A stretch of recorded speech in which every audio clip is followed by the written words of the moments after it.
What's up, dudes and dudettes? It's your man, Evan B, broadcasting live again from the Buck Cave. And tonight I'm bringing you another episode in my Hammer Week series. And in this one, we're going to be checking out the Nerf Doomlands 2069 LAWBRINGER. This is by far the largest of the Hammer Prime blasters that will be featured in this series. And I actually do not own one of these yet, so I'm super excited to unbox it and check it out. I've heard some really good stuff about it. I've also seen some pretty cool mods where people have chopped these up and turned them into like big rotating pistols. I've also seen a great mod where there's a kit where you can basically turn this into a laser musket like from Fallout 4, which, me being a Fallout 4 fan, that definitely has some appeal. But other than that, I don't really know a whole lot about this blaster, so we're going to learn together. So come along with me and enjoy the ride. Again, this is the LAWBRINGER, and it's another Doomlands blaster, which they are exclusive to Target. I actually did not get this one on sale. I went ahead and paid full MSRP for this blaster, which is about $30. So I'm pretty excited to have it. It's pretty rare that I'm willing to drop the money, that kind of money on a blaster, especially not a unmodified blaster. So we've got no range claims on the front of the package. It does advertise a 12 dart rotating drum, and that's about it for the front of the package.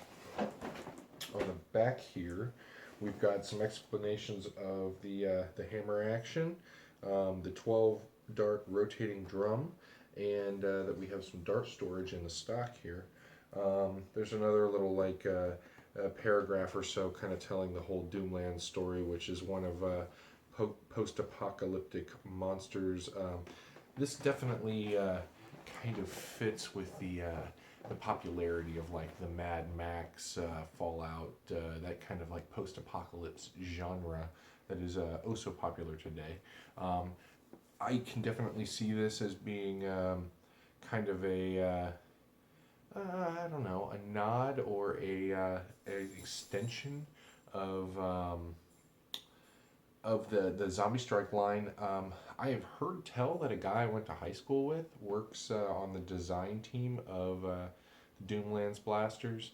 I have sent him an email, and because his name was passed on to me by another guy, alumni of my high school, and I have yet to hear any word back. So whether or not that's true, I cannot verify. But I can say that I have made an effort to reach out to that particular fellow. We're going to go ahead and just crack into this. This is a mostly open-faced package. It looks like we've only got 2 points securing it. So this should be fairly easy to get into without mangling the box. And it was indeed.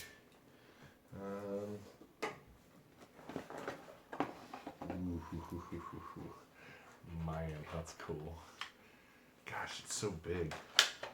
Giggity. Alright. Inside, we've got 12 of these Doomlands flavored darts.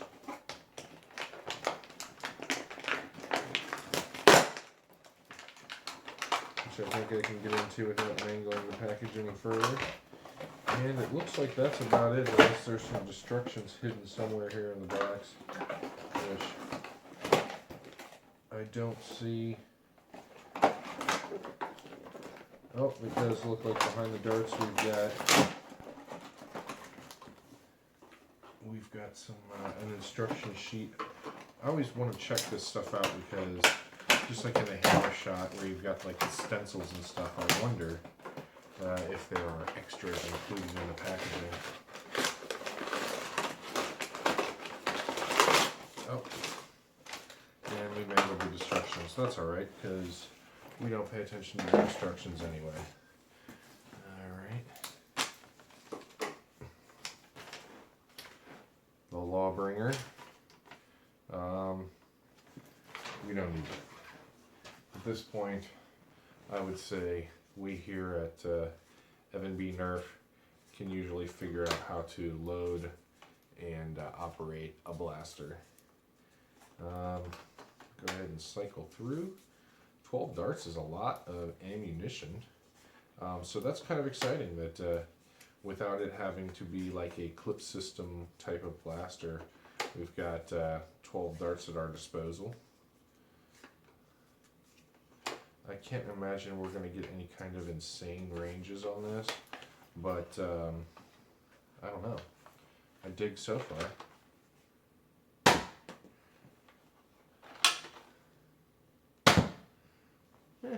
It's getting to the couch 2 feet away just fine. Alright, what I can say about this. Kind of an uncomfortable blaster to hold, at least for me with an adult hand. It just does not, because of this kind of faux stock here, it just does not want to let me wrap my hand all the way around it. And there's all kinds of stuff getting in the way of just kind of holding it comfortably. Not a long enough stock to like shoulder super comfortably for me. I feel like I would be, I don't know, my natural tendency would be to kind of wing out like that. We've got a end strike attachment rail here and here for your scopes or lights or whatever. Although anything you put on the top here, as far as optic or whatever, is going to be obscured by whatever you put back here. So you're going to have to make a choice as to which one of those rails you want to use. Looks like we've got a sling attachment point here and here, which I think is interesting. They're on opposite ends of the blaster, but alright. We've got 12 dart storage here, which let's go ahead and slide a dart in there. Seems like it fits pretty snug. We've got even more sturdy storage kind of in the center part of it. True to the other Doomlands blasters, we've got kind of this clear panel here, which lets us see the mechanics of the inside of the blaster, which is very cool. I dig that feature. It's kind of got that Invisible Man or Clear Series, Sonic Series kind of feel to it, without it being the whole blaster that's clear. So we've got a couple kind of grips on this blaster. It looks like down here has like a handhold, up here has a handhold. So lots of ways to use this blaster. I definitely like the kind of aesthetic of the whole thing. This kind of like post-apocalyptic turret hammer primed repeater rifle kind of thing is I don't know. It definitely aesthetically appeals to me. And again, being that I'm kind of in the midst of Fallout 4ing right now, everything post-apocalyptic has its appeal to a guy like me. It's a decent sized blaster as far as that goes. I can definitely see this would benefit for me personally from kind of some cosmetic mods, I guess. Getting rid of this would make for a really intimidating but also useful pistol. I can totally see why people kind of chop these up and chop these down. You know, getting rid of this portion of it and getting rid of this back portion of it, I think would make it far more comfortable for me to use. This already, I can tell, would be uncomfortable after a while. This tendency for this to rub against the inside of my arm is not super fun, but all in all, as a whole, I like the look of the blaster. I kind of like the feel of it. And the real tried and true test is we'll take it to the butt range and fire off a couple rounds. What I've got is not only the 12 darts that it came with, but I also have a brand new package of 12 suction cup darts that were on sale at Kroger for $3. So I picked up a couple packets of those, and it's just the right amount of darts to run a second turret full of these. So we'll go ahead and take it to the butt range and give her a whirl. Alright guys, here we are at the butt range, and we've got our 12 darts loaded up into the LAWBRINGER. We've also got these 12 suction cup darts, which let's go ahead and open them up. So got 24 previously unused darts, aside from the couple that I shot at the couch. But there's those, and I really don't think we could have done any damage shooting into a big, soft, fluffy couch that close. But yeah, I'm sure there's somebody who would say, well, that's not new darts. But let's go ahead and we'll take some shots with the LAWBRINGER so you can get an idea of how this bad boy works.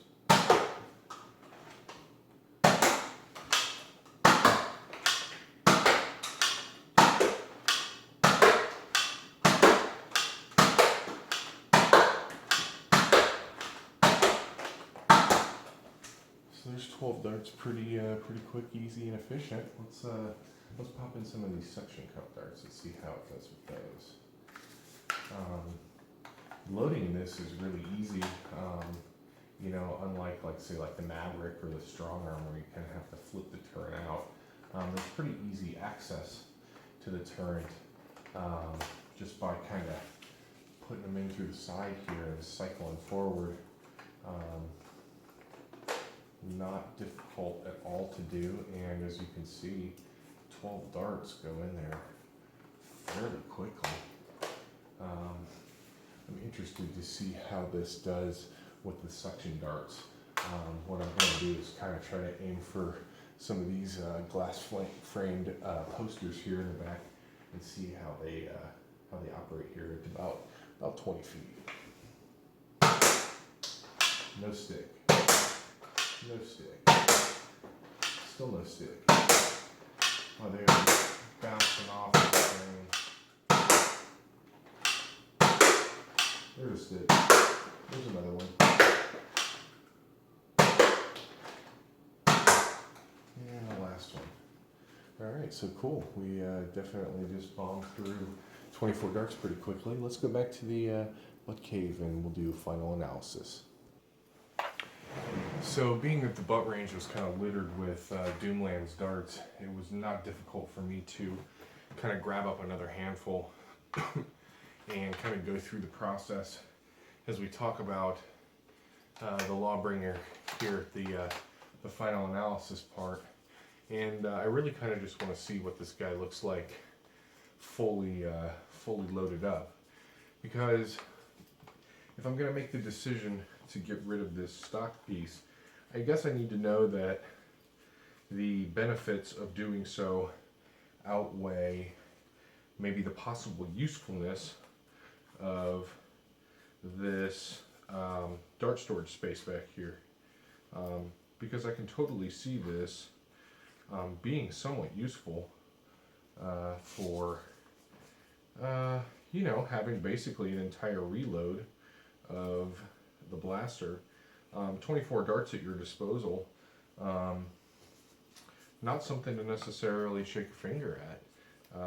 That's pretty cool to be able to have that many darts that you can rock and roll with. And you know, this is one of those blasters that definitely would not suffer as you go. You know, not only does that look really cool and intimidating, like, man, somebody shows up like that and you know they came to play. 24 darts ready to rock. And that seems to, the dart fit in there seems pretty good. We're not losing any of them by shaking it around like that.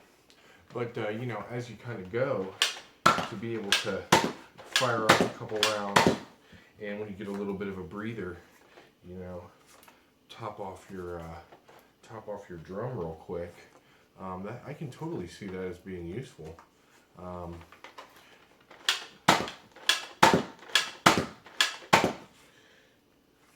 Get a little second behind cover, and Kapowski, you're staying in the game. So I can see many benefits to this blaster and only a few downsides. Like I said, not the most comfortable to use blaster I've ever seen. Definitely has, I think, long-term play for me this would wear at my wrist. But as far as kind of a cool mechanic, an awesome look, that ability to kind of top your blaster off as you go, place to keep, a full, full 12 darts in the turret, and then another full 12 darts in the stock. Definitely what I would say is the best feature of the blaster, just ammo capacity. And it's fun to use. It definitely has that kind of repeater rifle.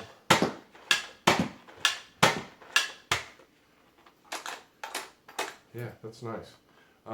Alright, so that's my review of the Nerf Doomlands 2169 LAWBRINGER.